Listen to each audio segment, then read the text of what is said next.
Sewers, Modern Civilization's Unsung Heroes. I'm Ethan Horn, and today I look at the historical effects of sewers on modern society and the commitment and leadership of the people who fought to make sewers part of the modern city.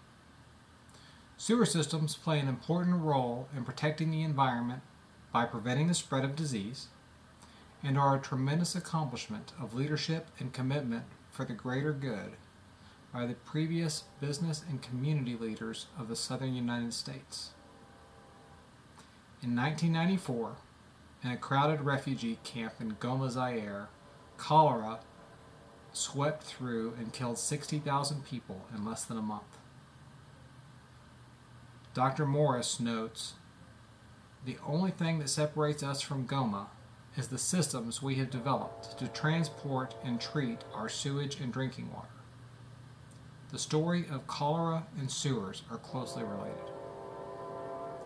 Erwin W. Sherwin's book recounts the story of a young doctor by the name of John Snow, who, in 1854, began studying the outbreak of cholera in a London neighborhood called Golden Square.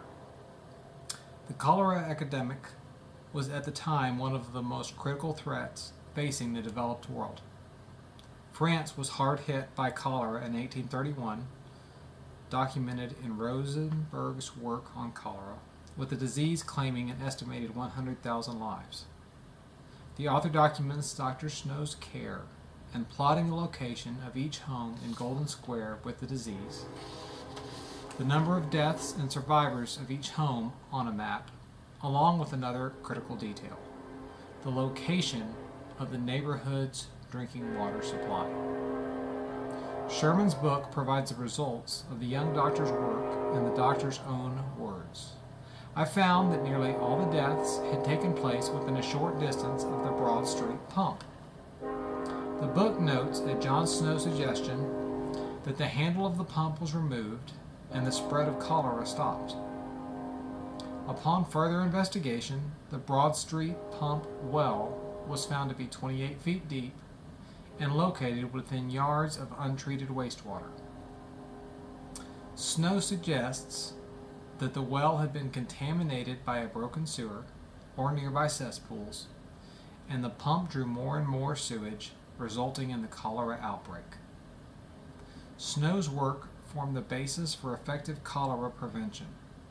Snow's research proved that a healthy city could not exist without an effective sewer system. The business and community leaders of 1878 New Orleans demonstrated leadership and unwavering commitment to getting a city sewer system for their city. Early in the life of the United States, the South was faced with a yellow fever epidemic that, according to the history professor John H. Ellis in his book on the subject, was one of the worst disasters in American history. In the United States in 1878, sewer systems were the exception rather than the rule. In New Orleans, the author notes, the number of infected persons is estimated at 22,000 to 75,000 people, while the financial loss stands at $12 million.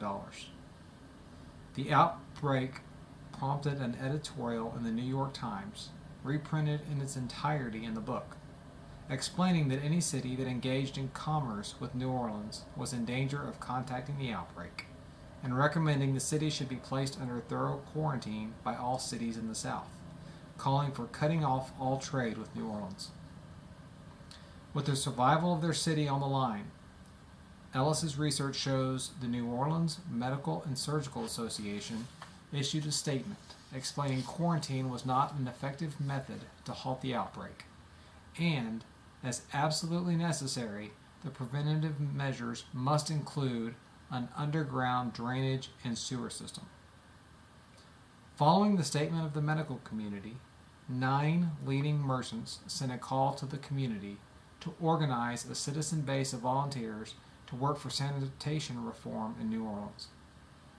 Their words, quoted in Ellis's research: "Beginning promptly now, let us put our hands to the work and do all that an intelligent people can do, with God's help, to preserve health and its blessings to the people.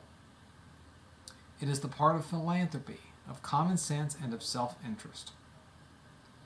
Business and community leaders who were fighting for the very existence of their city responded immediately, Ellis writes, and organized into the New Orleans Auxiliary Sanitation Association, ASA.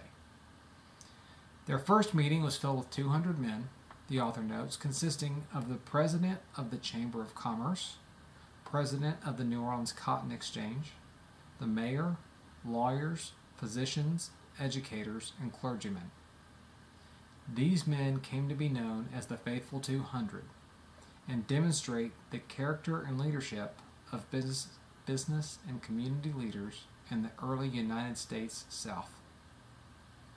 These men saw the need for action and stepped forward without waiting for instruction. The group was unable to accomplish the end goal, but their focus on sanitation effectively contained the outbreak.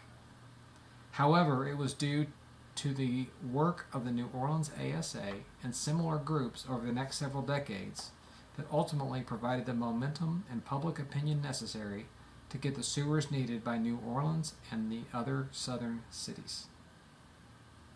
Sewer systems are responsible for the public health that is enjoyed by society today, and sewers are the accomplishment of business and community leaders working together for decades. Sewer systems are modern civilization's unsung heroes. Thank you.